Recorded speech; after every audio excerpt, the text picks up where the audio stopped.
नमस्कार, मी प्रतीक्षा. आज आमच्या गोडुलीला लस द्यायची होती 1.5 महिन्याची. त्यामुळे आम्ही निघालो होतो 11 वाजता. इथे जवळच अंगणवाडी आहे तिथे.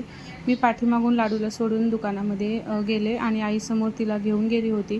तिथे अंगणवाडीत जाऊन पोहोचलो. तिथे गर्दी होती आणि असे लेकरं रडत होते लस दिल्यानंतर की बस. आणि एक तर तिथे फॅन पण नव्हता आणि खूप रडत होती. गोडुली पण आमची खूप रडली. ते रडणं बघूनच नको वाटतं लस द्यायला. लाडूला मी दुकानामध्ये सोडून गेले होते पप्पाजवळ. 2 पेप्स्या घेतल्या. तिला पण इंजेक्शन दिलं. तिला शेकायला होतं आणि दही पुडा वगैरे घेतला आणि घरी आलो. दुपारच्या टायमिंगमध्ये पप्पा घरी आले होते, पण प्रांशू काय त्यांना परत दुकानात जाऊ देईना. ते चालले की त्यांच्या पाठीमागे जाऊ लागला आणि मागे लागू लागला.